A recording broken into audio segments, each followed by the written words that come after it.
स्वागत है दोस्तों। आप सुन रहे हैं कहानी वार्ता। मैं हूं आप सबका दोस्त विक्रम। वारदात के 11वें भाग में पहुंच चुके हैं। अब क्योंकि देवराज चौहान कहानी में खुद मौजूद है, तो जितनी बातें करनी है कहानी के एंड में ही करेंगे। जल्दी से शुरू करते हैं। वारदात भाग 11। देवराज चौहान ने बंगले के फाटक के करीब ही कार रोकी और नीचे उतरकर कार को लॉक किया। नोटों से भरा ब्रीफकेस कार में ही पड़ा रहने देकर आगे बढ़ गया। मुख्य फाटक पर कोई दरबान नहीं था। उसने फाटक खोला और रास्ता तय करके बंगले के मुख्य द्वार के करीब पहुंचा, जो कि बंद था। दरवाजे के करीब ही लगी बेल को दबाया तो कुछ ही पलों पश्चात नौकर ने दरवाजा खोला। किससे मिलना है आपको? नौकर ने देवराज चौहान को सिर से पांव तक देखा। जो इस बंगले में रहता है, इस बंगले के मालिकों से, देवराज चौहान ने सपाट लहजे में कहा। आपका नाम? देवराज चौहान। नौकर 2 पलों तक अनिश्चित सा खड़ा रहा, फिर दरवाजा पूरा खोलकर पीछे हटता हुआ बोला, आइए, भीतर आ जाइए, मैं मालिक को खबर करता हूँ। देवराज चौहान ने भीतर प्रवेश किया। सामने ही हॉल ड्राइंग रूम था। चारों तरफ निगाह मारते हुए उसने सिगरेट सुलगाई और सोफे पर टांग रखकर लापरवाही से बैठ गया। अगला दृश्य। हमसे मिलने भला कौन आ सकता है? हेगड़े के होंठों से निकला। देवराज चौहान। दिवाकर बड़बड़ाया। ये नाम तो हमने पहले कभी नहीं सुना। होगा कोई, मिल लेने में क्या हर्ज है? खेड़ा ने उंगलियों में फंसी नशे से भरी सिगरेट का कश लिया। मिलेगा कौन उससे? दिवाकर के होंठों से निकला। तुम मिलोगे, और कौन मिलेगा? हेगड़े ने बुरा सा मुंह बनाकर कहा। दिवाकर ने विचारपूर्ण निगाहों से वहां खड़े नौकर को देखा। तुम जाओ, मैं अभी आ रहा हूं। नौकर के जाते ही खेड़ा ने कश लेते हुए विचारपूर्ण स्वर में कहा, मामला गड़बड़ भी हो सकता है। कैसे? हेगड़े ने उसे देखा। हमें इस बंगले में आए 5-7 दिन ही हुए हैं। जब से आए हैं 1 मिनट के लिए भी बाहर नहीं निकले। फिर इस तरह कोई मिलने आ जाए तो हैरानी की ही बात। क्या मालूम ये देवराज चौहान कोई पुलिस वाला हो, हमारे मामले में जानकारी हासिल करके हमें फंसाने यहाँ आ गया हो। हाँ, दिवाकर ने सिर हिलाया। तुम्हारी बात ठीक भी हो सकती है। यहाँ हम ना तो किसी को जानते हैं और ना ही कोई हमें जानता है। फिर किसी के मिलने आने का मतलब उल्टा ही हो सकता है। यहाँ बातें करने से कोई फायदा नहीं, पहले जाकर उससे बात करो, हेगड़े ने कहा।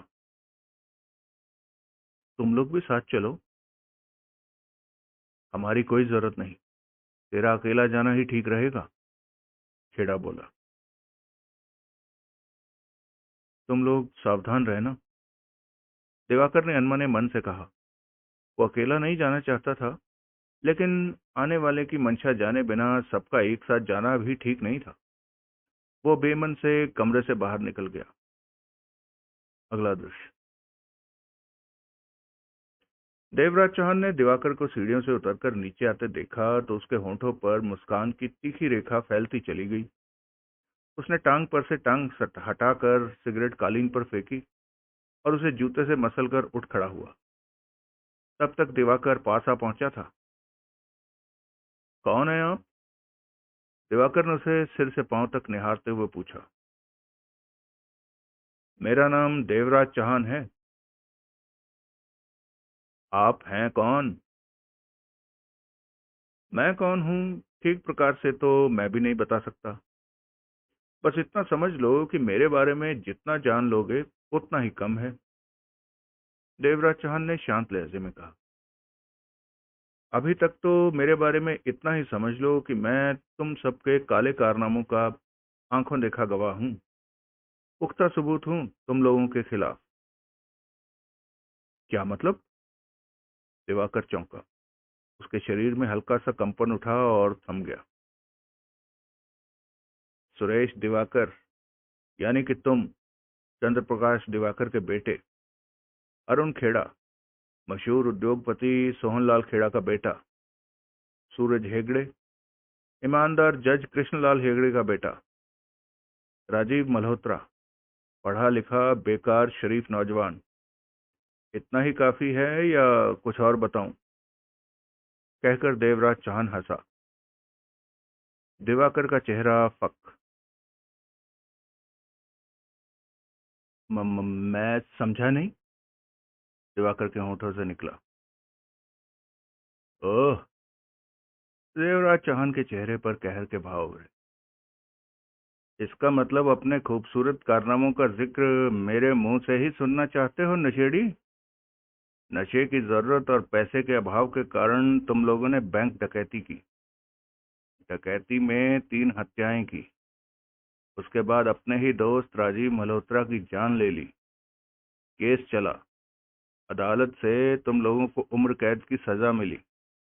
अदालत से जेल जाते समय तुम्हारे बाप ने तुम लोगों को पुलिस वैन से फरार करवा दिया। ये बंगला खरीद लिया ताकि तुम लोग छिप कर रह सको। कम शब्दों में तो तुम लोगों की यही कहानी है। खुलासा सुनना चाहते हो तो वो भी सुन सकते हो। दिवाकर को काटो तो खून नहीं। कौन हो तुम? उसके होंठों का सूखा कंपित सा स्वर निकला। देवराज चौहान। मेरा नाम ही तुम लोगों के लिए मेरा परिचय है। कहकर वो हंसा। क्या चाहते हो? दिवाकर को अपना सिर चकराता हुआ सा महसूस हो रहा था। वो तो समझ रहा था कि उनके जीवन का काला अध्याय छिप चुका है, परंतु यहाँ तो कुछ भी नहीं छिपा हुआ था। देवराज चौहान ने सिगरेट सुलगाई और कश लेकर सिर हिलाकर कह उठा, हाँ, अब तुमने सही सवाल पूछा है कि मैं क्या चाहता हूँ।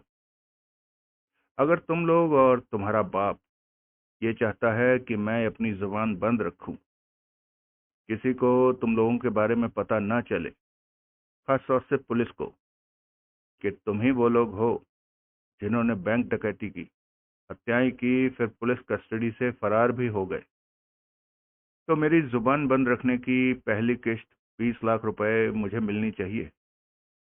हाँ या ना का जवाब पाने के लिए मैं कल फिर आऊंगा। फोन पर अपने बाप से बात कर लेना।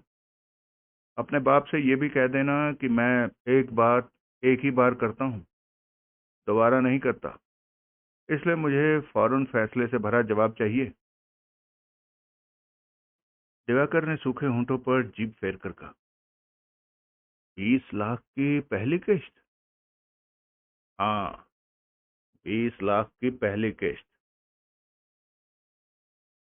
इसका मतलब तुम बाद में और भी पैसा लेते रहोगे मुंह बंद रखने का? बिल्कुल लेता रहूंगा। तुम्हारा बाप दौलत का वो समंदर है जो कभी समाप्त नहीं होगा।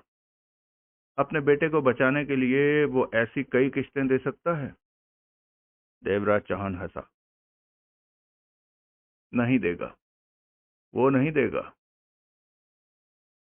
देगा। अगर अपने बेटे को जेल में नहीं देखना चाहता तो वो अवश्य देगा।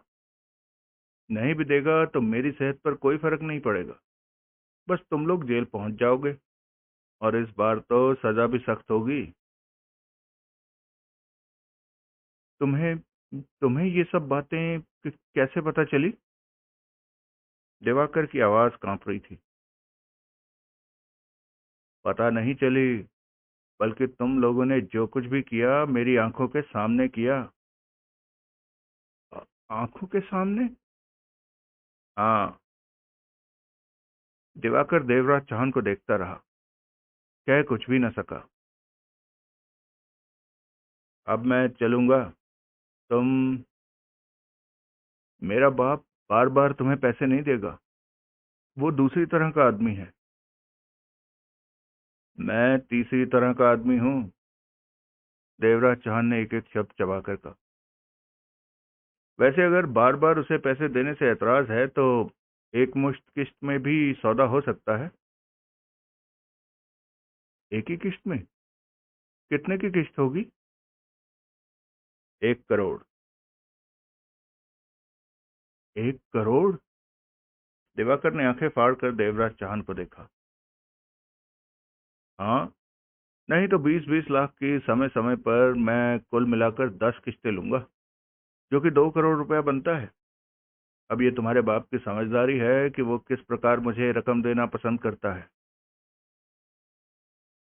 तुम बहुत ज्यादा मुंह फाड़ रहे हो। इतना पैसा तो। एक बात तो तुम्हें बताना भूल ही गया। एकाएक देवराज चौहान ने सिर हिलाकर कहा। दिवाकर ने सूखे होंठों पर जीभ फेर कर उसे देखा। वो लुटा पुटा सा नजर आ रहा था। उसकी निगाहों में देवराज चौहान को पैसा देने से ज्यादा चिंता का विषय था कि उनके कारनामों को वो जानता है, जो कि उनके लिए खतरनाक था। ये कभी भी मुंह खोल सकता था।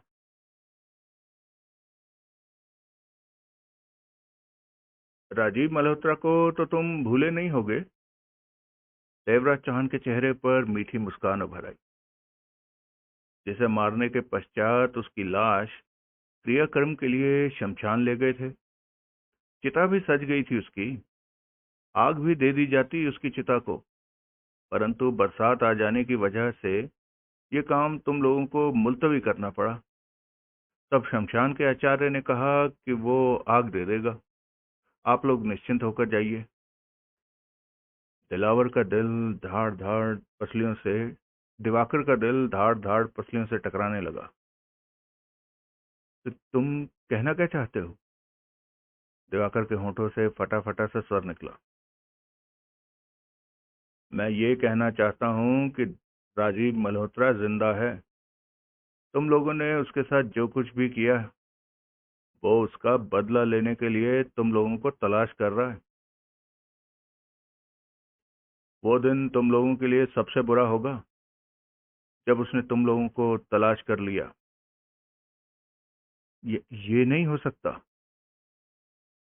क्यों नहीं हो सकता? राजीव मल्होत्रा जिंदा नहीं हो सकता। दिवाकर का स्वर कांप उठा था।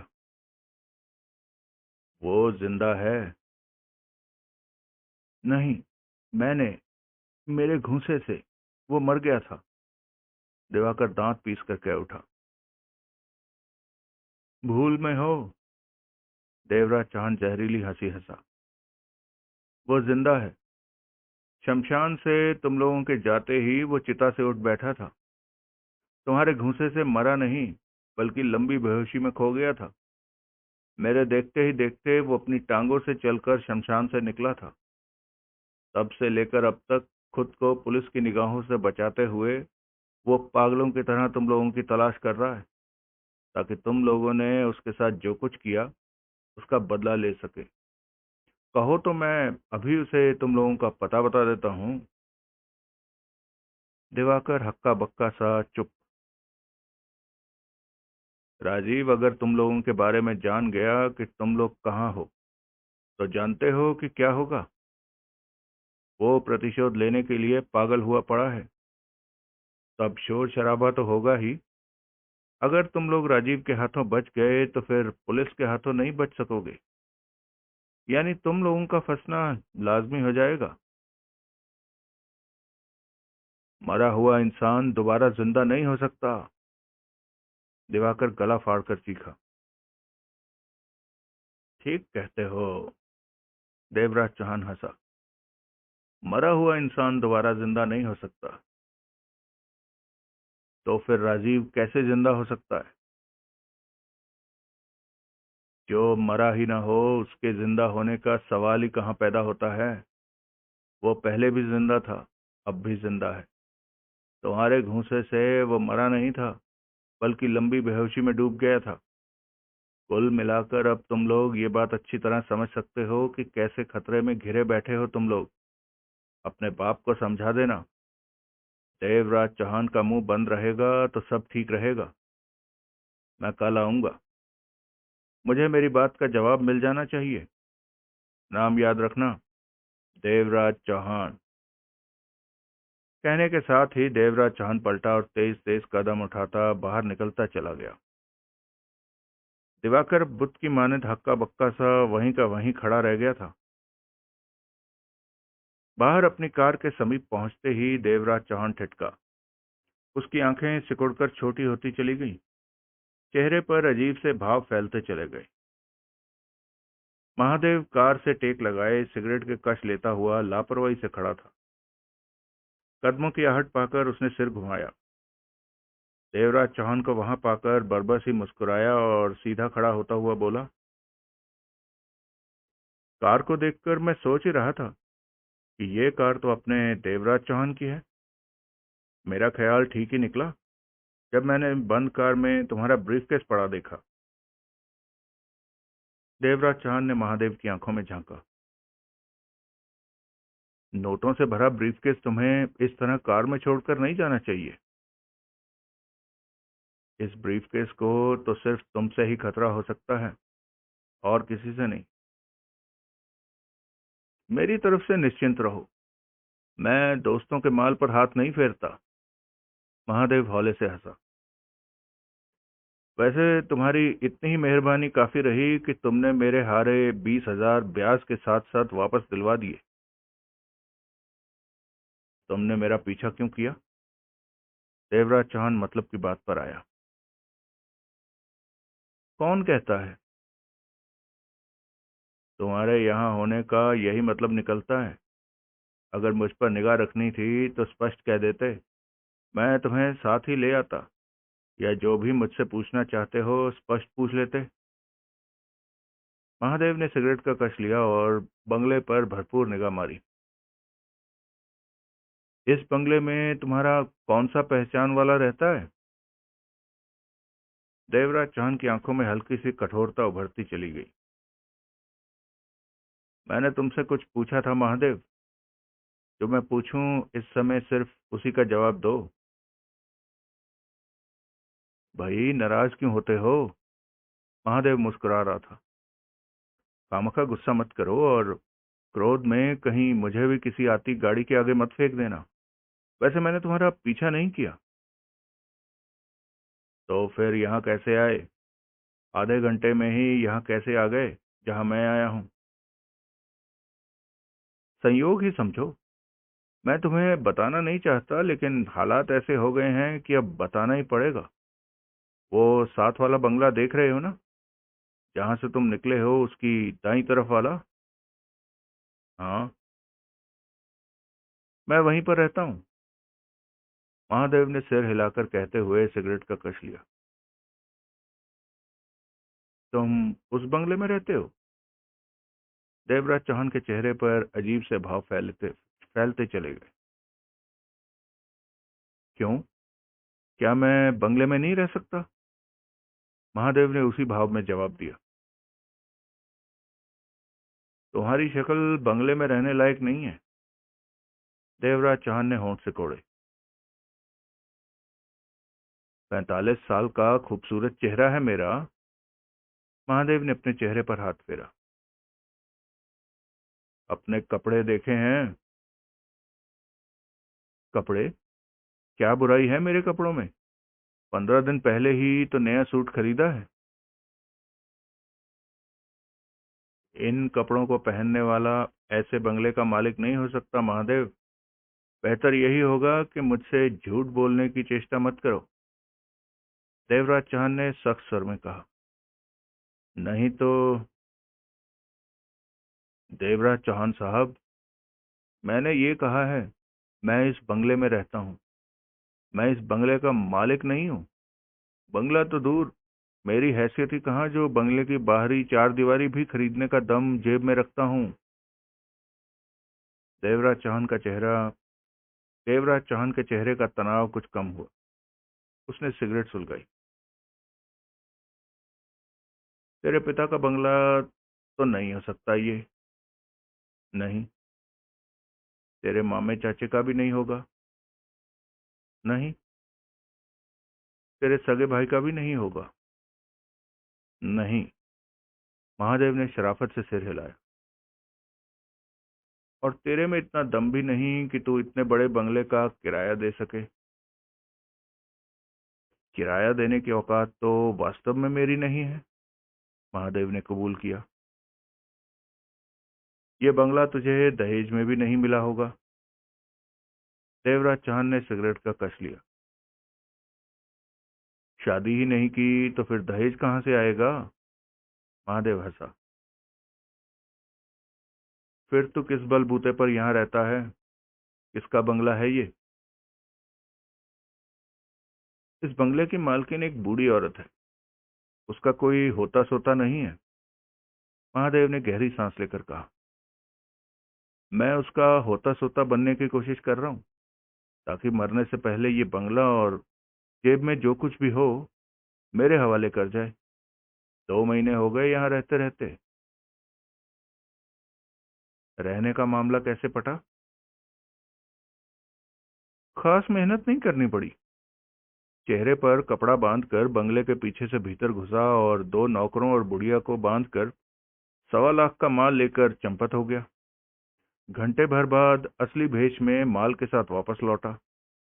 बेचारे तब भी बंधे हुए थे। बुढ़िया की हालत तो बुरी हो रही थी। उन्हें खोला और 1.25 लाख का माल बुढ़िया के सामने रख दिया। उसे बताया कि मैं बंगले के सामने से गुजर रहा था कि चोर को मुंह ढांपे बाहर निकलते देखा। मैं तभी समझ गया कि मामला गड़बड़ है। मैंने उसे पकड़ा और ठोक पीट कर भगा दिया। मार खाते समय उसने बताया कि वो बंगले में चोरी करके आ रहा है, सो माल वापस करने आ गया। बुढ़िया मुझसे बहुत अच्छी तरह पेश आई। उसने खाना वगैरह भी खिलाया। उसे मालूम हुआ कि शहर में नया हूँ और रहने के लिए ठिकाना ढूंढ रहा हूँ। बीवी बच्चों के बारे में पूछा तो बता दिया कि 5 साल पहले ही वो किसी के साथ 3 बच्चों को लेकर भाग गई थी। बहुत ढूंढा लेकिन वो नहीं मिली। बहरहाल कुल मिलाकर उसे मुझ पर तरस आया, जो कि मैं चाहता था। उसने मुझे छोटा भाई बनाकर अपने पास ही रख लिया। यानी कि रहना खाना फ्री, कपड़े भी बुढ़िया ने सिलवा दिए। कभी कभार खर्चा पानी भी मिल जाता है। बुढ़िया को बहुत अच्छी तरह शीशे में उतार रखा है मैंने। किसी बात की फिक्र नहीं है। देवराज चौहान के होंठों पर मीठी मुस्कान उभरती चली गई। काफी होशियार हो। दोस्तों की मेहरबानी है, वरना बंदा तो किसी काम का नहीं है। महादेव ने सिर हिलाया। अगर बुढ़िया का कोई होता सोता निकल आया तो तुम खाली हाथ रह जाओगे? क्या फर्क पड़ता है, सब चलता है। फिलहाल तो सब कुछ मजे में चल ही रहा है। मैं तुम्हारी बात की सत्यता जांचना चाहता हूँ। जरूर जरूर। आओ भीतर आओ। बतौर दोस्त मैं तुम्हें बुढ़िया से मिलाता हूँ। खाना भी तैयार होगा। रात हो ही चुकी है। एक साथ खाना खाएंगे। बातों बातों में मेरी बात की सत्यता की जांच भी कर लेना। आज नहीं, कल आऊंगा। तुम्हारी मर्जी। महादेव ने दोबारा इनवाइट नहीं किया। देवराज चौहान कार का दरवाजा खोलने लगा तो महादेव कह उठा। तुमने मेरी बात का जवाब नहीं दिया देवराज चौहान। कौन सी बात? देवराज चौहान ठिठका। जहां से तुम आ रहे हो, यानी कि इस बंगले में कौन रहता है? तुम्हें इस बात से क्या लेना देना? देवराज चौहान ने उसकी आंखों में झांका। कोई खास नहीं। दरअसल पहले ये बंगला खाली रहता था। कुछ दिन से अब बंगले में हलचल तो महसूस होने लगी है, परंतु घर के मालिक बाहर नहीं निकलते, जो कि मुझे खटक रहा है। जाहिर है, जब कोई नया बंगला खरीदता है तो गर्दन बाहर निकाल कर दाएं बाएं देखता है कि आसपास कौन रहता है। परंतु इस बंगले में रहने वालों ने ऐसी कोई चेष्टा नहीं की। हैरत की बात है कि इस बंगले में आने वाले लोग शाम को भी बाहर नहीं बैठते। देखा है तो सिर्फ 2 नौकरों को। इसलिए पूछ रहा था कि यहाँ कौन रहता है और तुम्हारा इन लोगों से क्या वास्ता। इस बंगले में जो भी रहता है उसका तुम्हारे से कोई वास्ता नहीं, देवराज चौहान ने सख्त स्वर में कहा। जरा भी वास्ता नहीं? महादेव ने आंखें फाड़ी। जरा भी नहीं। पड़ोसी हैं, जान पहचान होते ही धीरे धीरे वास्ता पड़ना भी आरंभ हो जाएगा। ज्यादा चालाकी मत करो महादेव, तुम्हारा इन लोगों से वास्ता नहीं पड़ना चाहिए। ये मेरी पहचान के लोग हैं। अगर तुमने अपने काम से वास्ता न रखा तो इस बंगले में रहने वाली बुढ़िया के सामने तुम्हारी पोल खोल दूंगा। तुम तो नाहक ही परेशान हो रहे हो देवराज चौहान। मैं मेरे परेशान होने की चिंता मत करो। मैं तो तुम्हें आने वाली परेशानी से बचाना चाहता हूँ। देवराज चौहान ने अपने शब्दों को चबाकर कहा। सिर्फ अपने काम से मतलब रखो, समझे मेरी बात? समझ गया। तुम तो यूं ही बात को बढ़ाए जा रहे हो। महादेव ने खींची की। मैं कल आऊंगा तुम्हारे बंगले, यानी कि तुम्हारी उस बुढ़िया के पास।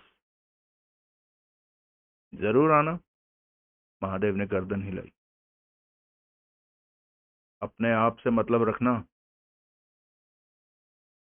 बार बार एक बात को क्यों दोहराते हो? तुम्हारा भला चाहता हूं इसलिए बार बार कह रहा हूं। देवराज चौहान ने महादेव की आंखों में झांका, फिर कार का दरवाजा खोलकर भीतर बैठा और कार स्टार्ट करके आगे बढ़ा दी। महादेव ने दिवाकर वाले बंगले पर निगाह मारी, फिर बगल वाले बंगले की तरफ बढ़ गया। अगला दृश्य। क्या कह रहे हो? खेड़ा का मुंह खुला का खुला रह गया। असंभव, सवाल ही पैदा नहीं होता। हेगड़े ने एक एक शब्द चबाकर कहा। ये मैं नहीं, वो आने वाला देवराज चौहान कह रहा था। दिवाकर ने हाथ मसल कर कहा। और तुमने विश्वास कर लिया? खेड़ा ने पागलों की तरह आंखें फाड़कर देखा। वो जिस ढंग से कह रहा था वो ढंग विश्वास करने के ही काबिल था। दिवाकर ने परेशान भाव से कहा। मेरी तो कुछ भी समझ में नहीं आ रहा कि ये सब क्या हो रहा है। देवराज चौहान कौन है? जो भी हो। हेगड़े के होंठों से गुर्राहट निकली। लेकिन ये बात तो 1000% सच है कि राजीव मर चुका है। मरा हुआ इंसान कभी भी जिंदा नहीं हो सकता। वो साला देवराज चौहान बकवास करता है। हो सकता है वो ना मरा हो, वास्तव में तगड़ी बेहोशी में जा डूबा हो, मेरा घूंसा खाकर। नहीं, वो मर चुका था। मुझे पूरा विश्वास है वो मर चुका था। हेगड़े बोला। हेगड़े ठीक कहता है कि राजीव की मौत हो चुकी है। अब तो उसका शरीर भी मिट्टी में मिल चुका होगा। खेड़ा ने अपने शब्दों पर पूरा जोर देकर कहा। वो तुम्हारा घूंसा ऐसा नहीं था कि जिसे खाने के बाद राजीव आधी रात से अगले दिन अंधेरा होने तक बेहोश रहता। और फिर तुम्हारे उस डॉक्टर मनोहर लाल कालरा ने भी उसे आकर चेक किया था। उसके दिल की धड़कन बिल्कुल बंद थी। दिवाकर की खोपड़ी में ये बात जची। तो फिर उसने क्यों कहा कि राजीव जिंदा है? ब्लैकमेल तो वो हमें वैसे भी कर सकता था। अब ये बात तो वही जाने, खेड़ा ने कहा। हम लोगों को डराने के लिए ऐसा कह दिया होगा, हेगड़े ने कहा। ये बात तो मेरे गले के नीचे नहीं उतरती कि राजीव के जिंदा होने की बात छोड़ो, सरासर बकवास है ये। खेड़ा ने उसकी बात काटकर कहा। सवाल अब ये खड़ा होता है कि देवराज चौहान को हमारे बारे में सब कुछ मालूम है। अपनी जुबान बंद रखने के लिए वो किश्तों में 2 करोड़ लेगा, और अगर एक ही बार में मामला निपटाना है तो 1 करोड़ एक ही बार में। अब इतना पैसा कौन देगा उसे? मेरे ख्याल में हमें फौरन ये जगह छोड़कर देवराज चौहान की निगाहों से ओझल हो जाना चाहिए। फालतू बात मत करो, दिवाकर चिल्लाया। जो इंसान ब्लैकमेलिंग करके इतनी मोटी रकम मांग रहा है वो इतना बेवकूफ नहीं होगा कि हम पर बात करने के बाद निगाह न रखे। अब उसकी या उसके आदमियों की निगाह बराबर हम पर होगी। कहीं ऐसा न हो कि हम यहाँ से भागने की चेष्टा करें और खामखा किसी नई मुसीबत में फंस जाएं। हमें ब्लैकमेल करने की रकम भी उसने मेरे बाप की हैसियत देखकर मांगी है। यूं ही उसने मुंह नहीं फाड़ा। वो राह चलता आम इंसान नहीं हो सकता। शायद तुम ठीक कहते हो। खेड़ा ने सिर हिलाया। तो क्या तुम्हारा बाप उसे रकम दे देगा? हेगड़े ने सूखे होंठों पर जीभ फेरी। मैं अब इस बारे में क्या कह सकता हूँ? वैसे मेरे बाप के पास है तो बहुत। करोड़ दे देने से उसे कोई खास फर्क तो नहीं पड़ने वाला। पैसा तो उसके हाथ की मैल है। दिवाकर ने बेचैनी से कहा। अपने बाप से बात कब करोगे? कब क्या? अभी फोन करता हूँ। देवराज चौहान कल आने को कह गया। साला हरामी जाने कौन है और उसे कैसे मालूम हो गया कि हम दिल्ली में क्या करके आए हैं। दिवाकर ने दांत भींचकर कहा और क्रोध भरे कदम फोन की तरफ बढ़ा दिए। तुम किसी देवराज चौहान को जानते हो? अरुण खेड़ा ने हेगड़े से पूछा। नहीं, मैंने तो ये नाम भी पहली बार सुना है। हेगड़े ने कड़वे स्वर में कहा।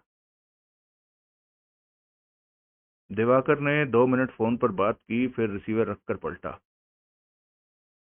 मेरा बाप कहता है कि कल तारा सिंह आएगा। दिवाकर ने दोनों को देखा। तारा सिंह? वही जिसने हमें पुलिस वैन से आजाद कराया था? हाँ, बहुत खतरनाक आदमी है वो। मेरे ख्याल से वो हमें देवराज चांद नाम की मुसीबत से निकाल देगा। तो क्या देवराज चौहान को पैसा नहीं दिया जाएगा या दिया जाएगा? मुझे क्या मालूम। ये फैसला तो मेरा बाप ही करेगा, जिसने अपनी जेब ढीली करनी है। चिंतित से दिवाकर ने कहा और नशे से भरी सिगरेट सुलगाकर गहरा कश लिया। सबके चेहरों पर गहरी सोच के भाव उभरे पड़े थे। मस्तिष्क से एक ही सवाल बार बार टकरा रहा था कि अब क्या होगा।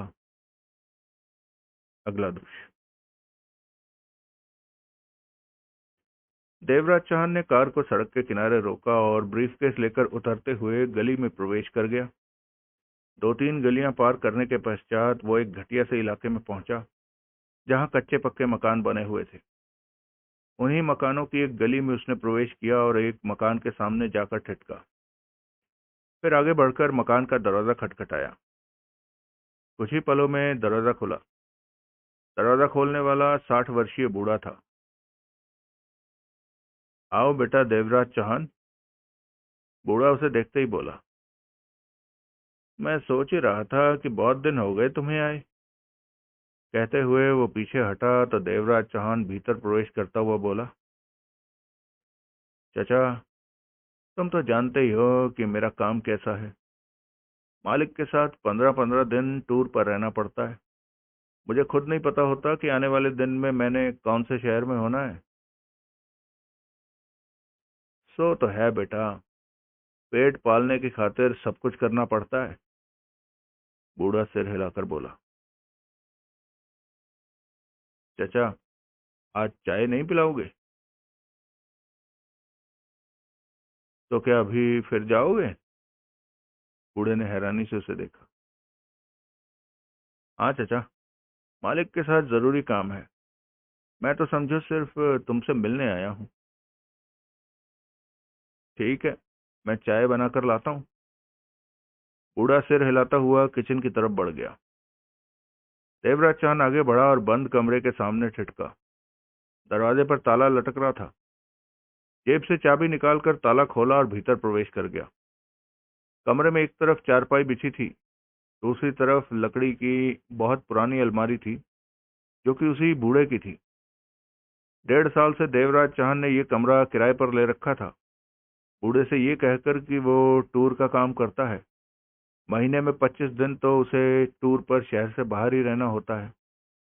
हर महीने वो बूढ़े को वक्त पर किराया दे दिया करता था। देवराज चाहन ने अलमारी खोलकर ब्रीफकेस उसमें रखा, जेबों में रखे नोट निकालकर अलमारी में रखे। तत्पश्चात कपड़े उतारकर नए कपड़े पहने, फिर अलमारी से कुछ नोट निकालकर जेब में ठूंसे और बाहर आकर हाथ मुंह धोकर बालों में कंघा किया। अब वो खुद को फ्रेश महसूस कर रहा था। तभी बूढ़ा चाय बना लाया। लाओ चाचा। देवराज चौहान ने उसके हाथ से चाय का गिलास थामता हुआ बोला, तुम्हारे हाथ की बनी चाय तो मुझे हमेशा ही अच्छी लगती है। जब टूर पर रहता हूँ तो तुम्हारी चाय मुझे कई बार याद आती है। बूढ़ा हौले से हंसकर रह गया।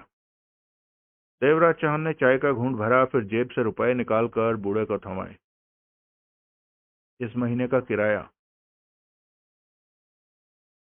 तुम रहते तो हो नहीं, कमरा बंद ही पड़ा रहता है, किराया देकर। चाचा, अब मैं भी क्या करूं? मेरा काम ही ऐसा है कि मुझे शहर से बाहर रहना पड़ता है। बहरहाल, चाय समाप्त करने के पश्चात देवराज चौहान ने बूढ़े चाचा से चंद और ऐसी ही बातें की, फिर जल्दी आने को कहकर बाहर निकल गया। अपने कमरे पर ताला लगा दिया था। ये कमरा उसने मुसीबत के समय के लिए किराए पर ले रखा था कि कभी भागने छिपने की जरूरत पड़ जाए तो कोई जगह तो हो। वैसे भी उसे कोई तो जगह चाहिए ही थी कि जहां वो अपना माल पानी रख सके। इतनी देर लगातार वो कभी भी किसी जगह पर नहीं रहा था, परंतु रंजीत श्रीवास्तव को सबक सिखाने और उसे कंगाल बनाने के लिए उसने जो योजना बनाई थी, वो जरा लंबी और धीरे धीरे काम करने वाली थी। इसी कारण पिछले 6 महीने से वो विशालगढ़ में रुका पड़ा था। देवराज चौहान वापस अपनी कार में बैठा और कार आगे बढ़ा दी। होंठों के बीच सुलगती सिगरेट फंसी हुई थी। चेहरे पर गहरी सोच के भाव उभरे पड़े थे। उसने कलाई पर बंधी घड़ी में समय देखा। रात के 11 बज रहे थे। पौन घंटा कार ड्राइव करके कार को महल नुमा खूबसूरत बंगले के ऊंचे चौड़े फाटक के सामने रोका और हॉर्न बजाया। कार के हेडलाइट से फाटक पूरी तरह रोशन था। उसके हॉर्न बजाते ही वर्दीधारी 2 नेपाली दरबान फौरन प्रकट हुए। उन्होंने कार को देखा और अगले ही पल आनन फानन फाटक खोल दिया और सलाम की मुद्रा में उनके हाथ माथे तक पहुंच गए। देवराज चौहान ने कार को विशाल बंगले के पोर्च में ले जाकर रोका। इंजन बंद करके वो कार से उतरा ही था कि सदर द्वार से वर्दीधारी नौकर प्रकट हुआ। सलाम साहब, नौकर बोला। सलाम। कैसे हो रामलाल? देवराज चौहान ने सिर हिलाया। अच्छा हूं साहब जी। मालिक आपको सैकड़ों बार याद कर चुके हैं, रामलाल ने बताया। देवराज चौहान ने सिर हिलाया, फिर भीतर प्रवेश करता चला गया। अगला दृश्य। देवराज चौहान ने कमरे के बंद खूबसूरत दरवाजे को थपथपाया। कम इन। भीतर से आता भारी स्वर उसके कानों में पड़ा। देवराज चौहान ने दरवाजा खोला और भीतर प्रवेश कर गया। सामने ही रंजीत श्रीवास्तव टहल रहा था। शरीर पर सिल्क का कीमती गाउन था, पांव में कीमती स्लीपर थे। उसका खूबसूरत चेहरा इस समय निचरा हुआ लग रहा था। सिर के बाल बिखर कर माथे पर झूल रहे थे। वो स्पष्ट ही बहुत परेशान नजर आ रहा था। चेहरे पर व्याकुलता और सख्ती के भाव नाच रहे थे। परेशानी में वो कभी कभी दांत किटकिटा उठता था, जैसे उसे समझ न आ रहा हो कि उसे क्या करना चाहिए। देवराज चौहान को देखकर वो ठिठका। कुछ कहने ही वाला था कि एकाएक फोन की घंटी बज उठी। उसका खुला मुंह बंद हो गया और तेजी से फोन की तरफ झपटा। जल्दी से रिसीवर उठाकर कान से लगाया। हेलो मालिक, मैं शेर सिंह। काम हुआ कि नहीं? उसकी बात काटकर रंजीत श्रीवास्तव ने अधीर स्वर में कहा। नहीं मालिक। क्यों नहीं हुआ? रंजीत के होंठों से गुर्राहट भरा स्वर निकला। 12 घंटों में तुम उसे तलाश नहीं कर सके। काम करना भूल गए या मैं सिखाऊं तुम्हें काम करना? आराम का माल खाने की आदत पड़ गई है तुम्हें। मालिक, हम पूरी कोशिश कर रहे हैं कि डॉक्टर बनर्जी को कैसे भी हो कहीं से भी तलाश करें। शेर सिंह, मुझे नहीं सुनना कि तुम कोशिश कर रहे हो या नहीं। मुझे काम चाहिए। डॉक्टर बनर्जी को हर हाल में मैं अपनी पकड़ में देखना चाहता हूं। ये बहुत नाजुक मामला है। मैं समझ रहा हूँ मालिक। समझ रहे हो तो काम की गति तेज करो। शहर में चारों तरफ अपने आदमी फैला दो। उस हरामी डॉक्टर को हर हाल में मैं वापस उसी जगह पर देखना चाहता हूँ। रंजीत श्रीवास्तव एक एक शब्द चबाकर बोला। और फोन पर मुझे बराबर रिपोर्ट देते रहो कि तुम क्या गुल खिला रहे हो। जी मालिक। जल्दी करो। जल्दी तलाश करो उसे। रंजीत श्रीवास्तव ने क्रोध से रिसीवर वापस रखा और कांपते हाथों से सिगरेट सुलगाकर बेचैनी से चहलकदमी करने लगा। होंठ सख्ती से भिजे हुए थे। देवराज चांद ने फोन पर हुई सारी बात सुनी। 1.5 साल से वो रंजीत श्रीवास्तव के साथ था, परंतु इस वक्फे में उसने कभी शेर सिंह या डॉक्टर बनर्जी का नाम नहीं सुना था। जबकि वो यही सोचता था कि रंजीत श्रीवास्तव की कोई बात उससे छिपी हुई नहीं है। लेकिन अब उसे मालूम हो गया था कि उसका ख्याल कितना गलत था। रंजीत श्रीवास्तव की कई बातें उसे नहीं मालूम। साथ ही वो मन ही मन हैरान था कि रंजीत श्रीवास्तव को क्या हो गया है। इतना परेशान और चिंतित तो उसने उसे कभी नहीं देखा था। 2-3 दिन पहले तो वो उसे ठीक ठाक छोड़कर गया था, परंतु इस समय वो अपने हाव भाव से आधा पागल नजर आ रहा था। नमस्कार मालिक। देवराज चौहान की आवाज सुनकर रंजीत श्रीवास्तव ने ठिठक कर उसे देखा। सोचों में वो इतना व्यस्त था कि कमरे में खड़े देवराज चौहान के बारे में भी भूल सा ही गया था। ओह, तुम कहाँ चले गए थे देवराज चौहान? रंजीत श्रीवास्तव ने तीखे स्वर में कहा। आपसे 3 दिन की छुट्टी लेकर गया था, गांव में अपने घर वालों से मिलने। तुम्हें तुम्हें अभी जाना था गांव? रंजीत श्रीवास्तव ने दांत भींच कर कहा। देवराज चौहान मन ही मन हैरान हुआ। रंजीत ने आज तक उससे इस लहजे में बात नहीं की थी। बहरहाल इतना तो स्पष्ट ही जाहिर हो गया था कि रंजीत किसी बड़ी मुसीबत में फंसा बैठा है। क्या हो गया मालिक? बात क्या है? देवराज चौहान ने सामान्य स्वर में पूछा। बात बात बहुत ही गंभीर है, रंजीत श्रीवास्तव कहते कहते छिटका। देवराज चौहान के चेहरे पर निगाह मारकर पुनः बेचैनी से चहलकदमी करने लगा। वो समझ नहीं पा रहा था कि देवराज चौहान को कैसे बताए कि वो असल में रंजीत नहीं अशोक है। चेहरे पर प्लास्टिक सर्जरी द्वारा उसने अपना चेहरा रंजीत जैसा बना रखा है। देवराज चौहान को बताने का मतलब था अपनी कमजोरी उसके हाथ में देना, और ये एक ऐसी बात थी जो उसके खिलाफ कभी भी इस्तेमाल की जा सकती थी। वो फैसला नहीं कर पाया कि देवराज चौहान को वो कुछ बताए या नहीं।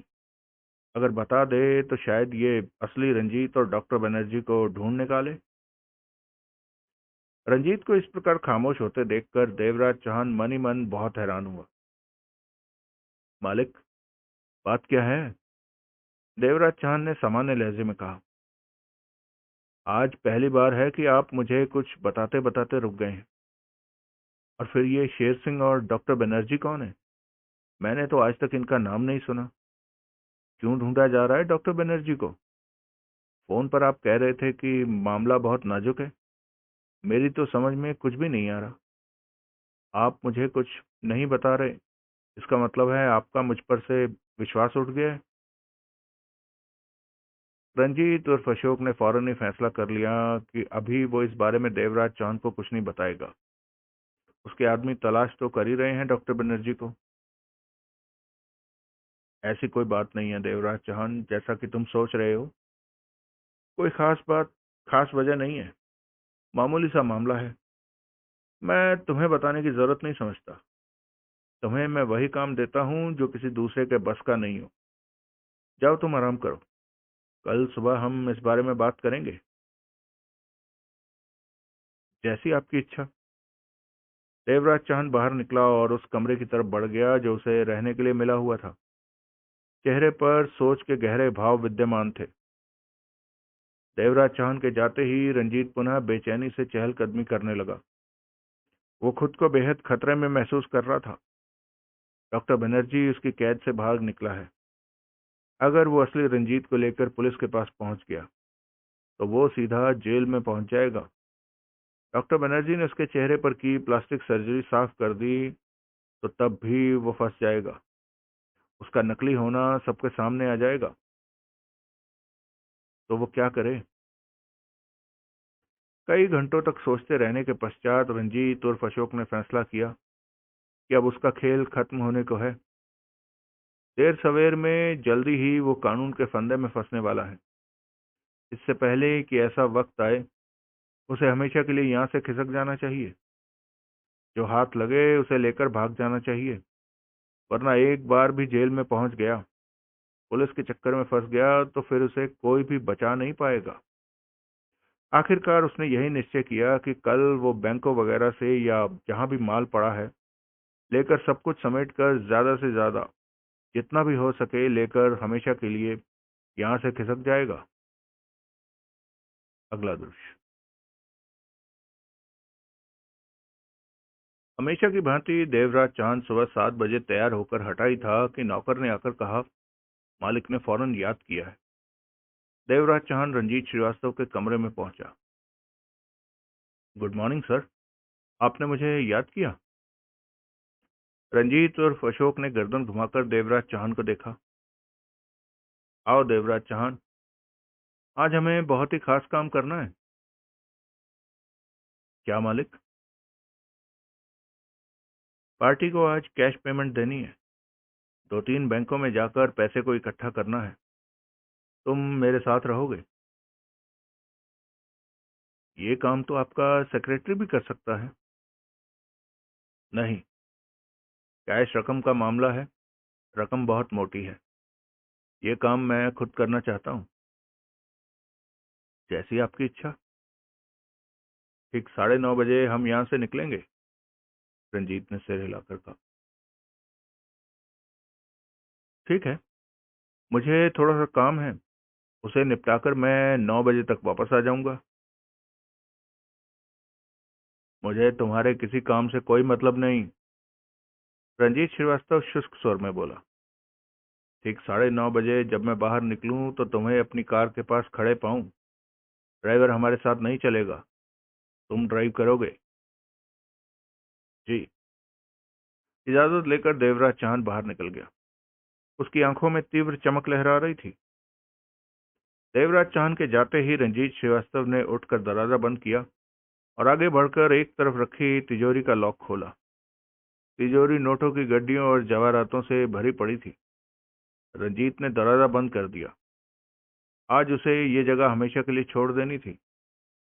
जो माल भी हाथ लगना था जो माल भी हाथ लगना था उसके उसके साथ सब कुछ ठीक ठाक कट रहा था। वो रंजीत बना ऐश कर रहा था, परंतु डॉक्टर बनर्जी ने उसकी कैद से भागकर सारे मामले का सत्यानाश कर दिया था। इससे पहले कि हेरा फेरी का मामला बनाकर पुलिस उसे पकड़े, उसे फौरन यहाँ से खिसक जाना चाहिए था, जो कि आज वो करने जा रहा था। अगला दृश्य। देवराज चौहान ने कार रोकी और उतरकर खूबसूरत अपार्टमेंट की इमारत में प्रवेश कर गया। लिफ्ट से वो पहली मंजिल पर पहुंचा और एक फ्लैट की बेल बजाई। दरवाजा खोलने वाला राजीव मल्होत्रा था। उसने प्रश्न भरी निगाहों से देवराज चौहान को देखा। देवराज चौहान मुस्कुराया। कौन है आप? राजीव की खोजपूर्ण निगाह उस पर ही टिकी थी। देवराज चौहान। किसने भेजा है आपको? राजीव ने अपना शक दूर करना चाहा। नकाबपोश ने। राजीव ने उसे भीतर आने दिया, फिर दरवाजा बंद कर लिया। भीतर आकर देवराज चौहान ने सिगरेट सुलगाई और फ्लैट में निगाह मारता हुआ बोला, उसने तुम्हें जो दिन में उसने तुम्हें 2 दिन जो समझाया वो तुम ठीक तरह से समझ चुके हो? हाँ। भूल तो नहीं जाओगे? देवराज चौहान ने उसकी आंखों में झांका। नहीं। गुड। काम के लिए तैयार हो? तैयार ही समझो। राजीव मल्होत्रा ने गहरी सांस ली। रंजीत श्रीवास्तव के साइन की कॉपी कर लेते हो? देवराज चौहान ने पूछा। हाँ, लगातार इसी काम का अभ्यास करता रहा हूँ। हूबहू साइन कर लेता हूँ। समझदार आदमी हो। देवराज चौहान मुस्कुराया। राजीव मल्होत्रा कुछ नहीं बोला। आज तुम्हें काम शुरू करना है। मुझे जो कहोगे कर दूंगा। दिन में मैं किसी भी समय आ सकता हूँ। हरदम तैयार रहना। राजीव ने सिर हिलाया। तुम्हें वहां पहुंचकर वहां की सारी दौलत मेरी तरफ सरकानी है। याद है ना? हाँ, याद है। अब क्या वह नकाबपोश मेरे पास नहीं आएगा? उसे भूल जाओ। सिर्फ मुझे याद रखो। उसका काम समाप्त हो चुका है। अब तुम्हें वही करना है जो मैं कहूंगा। उसने मेरे कहने पर तुम्हें जिंदा करवाया था। जिसने तुम्हें जिंदा किया वो तांत्रिक मेरी जान पहचान का था। मेरे कहने पर ही उसने तुम्हें जिंदा किया था। समझे? तुम पर किए गए इतने बड़े एहसान का असली हकदार मैं हूं। वरना अब तक तो तुम्हारा शरीर कब का मिट्टी में मिल चुका होता। तुम्हारा वजूद ही इस दुनिया में नहीं होता। अच्छी तरह समझ लो कि मैं तुम्हारा जन्मदाता हूं। राजीव मुस्कुराया। तुम्हारे इसी एहसान को उतारने के लिए तो मैं ये सब करने जा रहा हूं। तभी तो कहता हूं कि तुम समझदार हो। कोई बात समझानी नहीं पड़ती तुम्हें। देवराज चौहान ने कश लेकर सिर हिलाया। आशा है दोपहर तक आ जाऊंगा। तुम चलने के लिए तैयार रहना। चिंता मत करो। मैं चलने के लिए हर समय तैयार रहूंगा। देवराज चौहान बिना कुछ कहे बाहर निकल गया। अगला दृश्य। ठीक 9:30 बजे रंजीत श्रीवास्तव देवराज चौहान के साथ कार में बैठकर बंगले से बाहर निकला। देवराज चौहान कार ड्राइव कर रहा था। रंजीत कुछ बेचैन सा था। दरअसल वो जल्द से जल्द इस शहर से, विशालगढ़ से निकल जाना चाहता था। तिजोरी में रखा सारा माल इस समय सूटकेस में भरा कार की पिछली सीट पर मौजूद था। देवराज चौहान ने रंजीत की बेचैनी भांप ली थी, परंतु वह समझ नहीं पा रहा था कि रंजीत की व्याकुलता के पीछे असली कारण क्या है। आज से पहले उसने रंजीत को इतना परेशान और व्याकुल नहीं देखा था। इतना तो वो जान ही चुका था कि कोई खास गंभीर मसला है जिसके बारे में उसे रत्ती भर भी एहसास नहीं है। रंजीत भी इस बारे में बताने से गुरेज कर रहा है। रंजीत की ये बात भी उसे फिजूल ही लग रही थी कि किसी पार्टी को पेमेंट करने के लिए बैंक से पैसा निकालना है। आज से पहले तो मैंने एक बार भी रंजीत को बैंक का रुख करते नहीं देखा, चाहे कितनी बड़ी पेमेंट ही पार्टी को क्यों ना करनी हो। पहले कहाँ चलना है? देवराज चौहान ने कार ड्राइव करते हुए पूछा। माल रोड वाले बैंक चलो। उसके बाद वो लोग 3 बैंकों में गए। रास्ते में उन्होंने एक बड़ा सूटकेस और खरीदा। देवराज चौहान को बाहर में देवराज चौहान को बाहर कार में ही बिठाकर रंजीत बैंक में जाता, सूटकेस साथ ले जाता। बैंक से निकाले गए नोटों को सूटकेस में डाल लाता। दूसरा सूटकेस कार की पीछे सीट पर ही पड़ा रहता। फिर देवराज चौहान ने कार को ऑफिस के पोर्च में रोका। ऑफिस की तिजोरी में भी काफी माल पड़ा था। रंजीत उस पर भी हाथ फेरना चाहता था। वो ज्यादा से ज्यादा कैश हासिल कर लेना चाहता था। कार से उतरते हुए वो देवराज चौहान से बोला, तुम नया वाला सूटकेस लेकर मेरे साथ आओ। देवराज चौहान फौरन कार से उतरा और पिछली सीट पर पड़ा नोटों से भरा सूटकेस निकाला। दूसरा वाला कार में ही रहने दूं? देवराज चौहान ने रंजीत को देखा। हाँ, सूटकेस ऊपर छोड़कर तुम नीचे आ जाना, यहीं कार के पास। मैं आधे घंटे में आ जाऊंगा। फिर यहाँ से चलेंगे। जल्दी करो, मेरे पास समय कम है। देवराज चौहान सूटकेस उठाए रंजीत के साथ आगे बढ़ गया। 10 मिनट में ही रंजीत को छोड़कर पार्किंग में खड़ी कार में वापस आ बैठा। फिर जेब से छोटी सी मास्टर की निकाली और पिछली सीट पर पड़े सूटकेस को खोलकर भीतर झांका। सूटकेस में सोना, जेवरात और नोटों की गड्डियां भरी पड़ी थी। देवराज चौहान के होंठ अजीब सी मुद्रा में सिकुड़ गए। आंखों में सोच के भाव नजर आने लगे। उसने सूटकेस बंद करके उसे पुनः लॉक कर दिया। देवराज चौहान को समझते देर न लगी कि इस सूटकेस का माल बंगले में पड़ी तिजोरी वाला है। रंजीत ने बंगले की तिजोरी का माल भी सूटकेस में भर रखा है। बैंकों से भी वो माल इकट्ठा करता फिर रहा है। बात क्या है? उसकी हरकतें तो ऐसी हैं जैसे वो कहीं भाग जाने का इरादा रखता हो। लेकिन भागेगा क्यों? अपनी जायदाद छोड़कर कौन भागेगा खामखा? जो भी हो, रंजीत की हरकत सही दिशा की तरफ इशारा नहीं कर रही थी। देवराज चौहान ने मुस्कुराकर सूटकेस पर हाथ फेरा, फिर सिगरेट सुलगा ली। आंखों में तीव्र चमक विद्यमान हुई पड़ी थी। वो बेहद निश्चिंत था। करीब आधे घंटे के बाद रंजीत की वापसी हुई। साथ में चपरासी था, जिसने सूटकेस को उठा रखा था। उसके उठाने का अंदाज बता रहा था कि सूटकेस काफी भारी है। कार की पिछली सीट पर ही सूटकेस को रखा गया। चपरासी चला गया। रंजीत देवराज चौहान की बगल में आ बैठा। देवराज चौहान ने कार आगे बढ़ा दी। रंजीत का चेहरा अब काफी हद तक तनाव रहित लग रहा था। कहाँ चलना है मालिक? देवराज चौहान का लहजा हमेशा की भांति सामान्य था। चलते रहो, अभी बताता हूँ। रंजीत ने सिर हिलाकर कहा और सिगरेट सुलगा ली। यहाँ पास में ही मैंने फ्लैट खरीदा है, एकाएक देवराज चौहान ने कहा। छोटा सा फ्लैट है। आप वहाँ चलेंगे तो मुझे खुशी होगी। वैसे भी आप कुछ थके से लग रहे हैं। एक कप चाय मेरे हाथ की पी लीजिए। मुझे कहीं पहुंचना है देवराज चौहान, रंजीत ने व्याकुलता से कहा। ज्यादा देर नहीं लगेगी सर। ठीक है, अब मैं तुम्हारा दिल नहीं तोड़ना चाहता। चाय पीने तक ही वहां ठहरूंगा। मेरे लिए इतना ही बहुत है मालिक। देवराज चौहान के होंठों के बीच जहरीली मुस्कुराहट उभरी। लगभग 15 मिनट के बाद देवराज चौहान ने अपार्टमेंट के कंपाउंड में कार रोकी।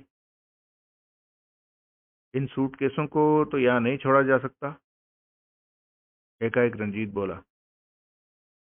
इनमें पैसा है। कोई बात नहीं, इन्हें साथ लिए चलते हैं। पैसा इस प्रकार कार में छोड़ना ठीक नहीं। देवराज चौहान ने कार में से दोनों सूटकेस निकालकर हाथ में पकड़ लिए। आइए। देवराज चौहान रंजीत श्रीवास्तव को साथ लिए अपार्टमेंट में प्रवेश कर गया। लिफ्ट से वो पहली मंजिल पर पहुंचा, फिर लिफ्ट के दरवाजे के समीप पहुंचकर ठिठका। कॉल बेल दबाकर बोला, कुछ दिन पहले ही मैंने ये फ्लैट खरीदा है। रंजीत श्रीवास्तव ने सिर हिलाया। जितना पैसा उसने इकट्ठा करना था वो कर चुका था। अब कुछ देर के लिए वो भी शांति से सोचना चाहता था कि इस दौलत के साथ देश के किस हिस्से का रुख करे। इसी कारण वो फ्लैट पर चला आया था कि आराम से ये बात सोचेगा। देवराज चौहान ने पुनः बेल बजाई। भीतर कौन है? रंजीत ने पूछा। दोस्त। दोस्त है मेरा, देवराज चौहान मुस्कुराया। तभी दरवाजा खुला। राजीव मल्होत्रा ने दरवाजा खोला। अपने चेहरे वाले को देखते ही एकाएक रंजीत श्रीवास्तव की आंखें फैल गई। वो हड़बड़ाया। इससे पहले कि वो कुछ कर पाता, देवराज चौहान ने उसके चेहरे के भावों को पहचाना। हाथों में पकड़े सूटकेस छोड़े और रंजीत को कंधे से थामकर भीतर धकेला। सूटकेस से लड़खड़ाने के बाद रंजीत छाती के बल कमरे के फर्श पर जा गिरा। राजीव तो फौरन ही पीछे हट गया था। नीचे गिरते ही रंजीत श्रीवास्तव ने फुर्ती के साथ उठना चाहा कि एक ही छलांग में देवराज चौहान उसके सिर पर था। अपना जूता उसने नीचे पड़े रंजीत की पीठ पर रखा और राजीव से बोला, दोनों सूटकेस भीतर करके दरवाजा बंद करो, जल्दी। राजीव ने फौरन दोनों सूटकेस भीतर किए और दरवाजा बंद किया।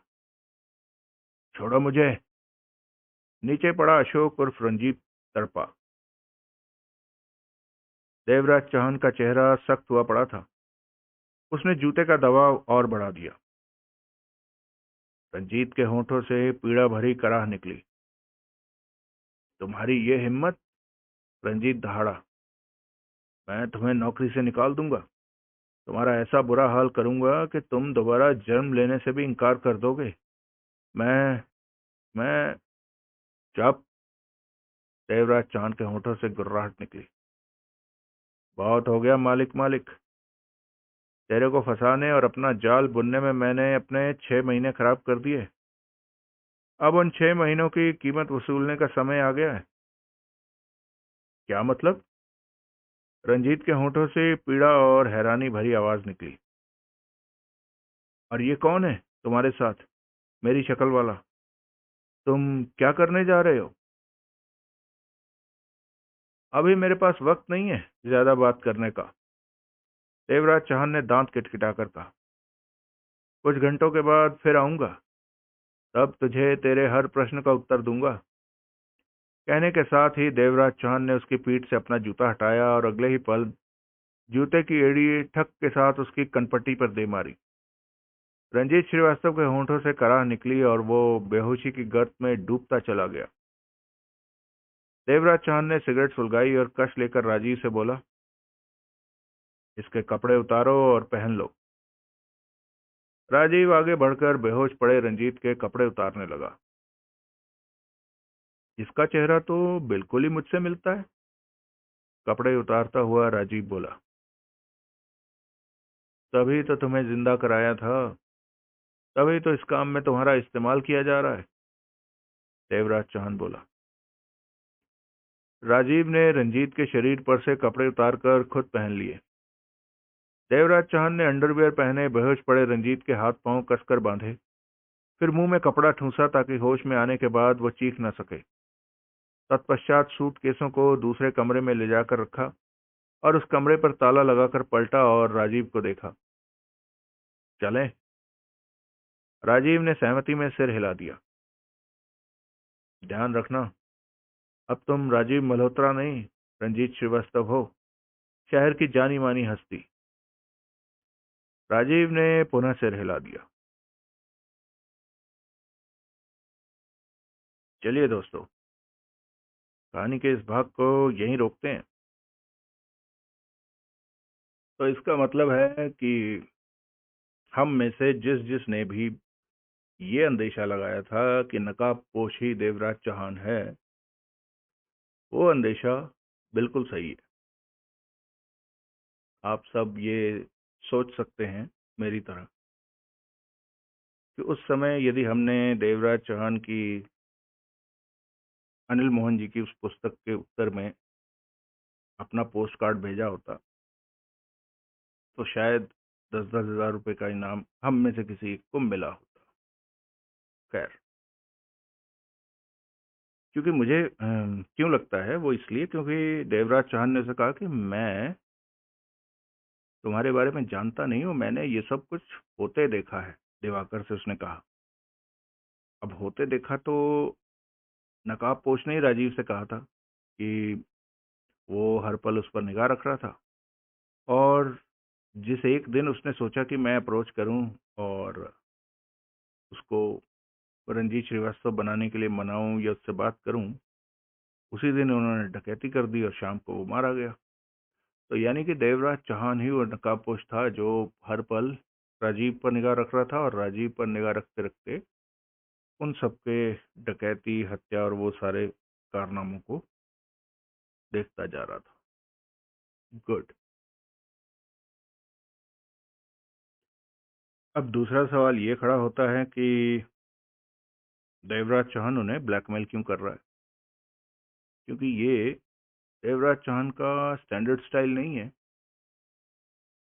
लेकिन हो सकता है कि चूंकि ये कहानी, जैसा कि देखने में लग रहा है, पुस्तक की क्वालिटी से भी लग रहा है कि ये पुरानी कहानी है, तबकि जब शायद देवराज चौहान एस्टेब्लिश नहीं रहा होगा, तो उस वक्त देवराज चौहान का मुख्य ध्येय जो है वो केवल पैसा हासिल करना था, अर्थात जिस भी रास्ते से आए, फिर वो रास्ता भले ब्लैकमेलिंग ही क्यों ना हो। तो उसने सोचा कि अगर ये लोग जो मेरे हाथ आ ही गए हैं तो इन्हें ब्लैकमेल करके इनसे भी कुछ माल हासिल किया जाए। किसी कारण उन्हें ब्लैकमेल कर रहा है, अन्यथा मुझे और तो कोई कारण नजर नहीं आ रहा उन्हें ब्लैकमेल करने का। और ये तो हम सब जानते हैं कि अभी ये जो 2010 के बाद का जो समय है, 2010 के कह लो, चलो 5 से लगा लेते हैं कि 2005 के बाद का समय जो है, इस समय ने थोड़ा सा रुपए का मूल्य की ऐसी की तैसी कर दी है। अन्यथा 1 करोड़ तो क्या, लोग तो 1 लाख को ही बहुत समझते थे, और होता भी था। यानी कौन बनेगा करोड़पति, वो इसीलिए करोड़पति है क्योंकि करोड़पति होना बहुत ही असामान्य बात थी। तो 1 करोड़ की ब्लैकमेलिंग में फिरौती लेना ठीक ही है। कैसा लग रहा है आपको ये सरप्राइज? अच्छा, इसमें महादेव भी जो है वो अनजान है। अब ये महादेव का भी एक चैप्टर है। वो किसी बुढ़िया को उसको फांदे फंदे में ले रहा है कि उसकी दौलत जायदाद पे कब्जा कर सके। हालांकि हम जानते हैं कि महादेव की एक बेटी भी है, महादेव की एक बीवी भी है। खैर, हो सकता है ये वो महादेव ना हो, और ये वही महादेव है जो कैंसर से मर रहा है ना? हम्म, खैर, कैसी लग रही है आप लोगों को कहानी, बताइएगा। मिलते हैं इस कहानी के अगले भाग में। थोड़ी रोचक हो गई है। वो अब होगा क्या कि ये राजीव को ले जाकर बिठा देंगे, और वो डॉक्टर जो है वो इस राजीव के अगेंस्ट अपनी चाल चलेगा, जिसे कि बचाना देवराज चौहान का कर्तव्य हो जाएगा, जबकि असली आदमी ये था। हम्म, ठीक है, एक अच्छा ट्विस्ट आने की उम्मीद है। देखते हैं। आप लोग अपनी राय अवश्य बताइएगा। तब तक के लिए सुखी रहें, स्वस्थ रहें, खुश रहें। जय हिंद, वंदे मातरम, जय श्री राम।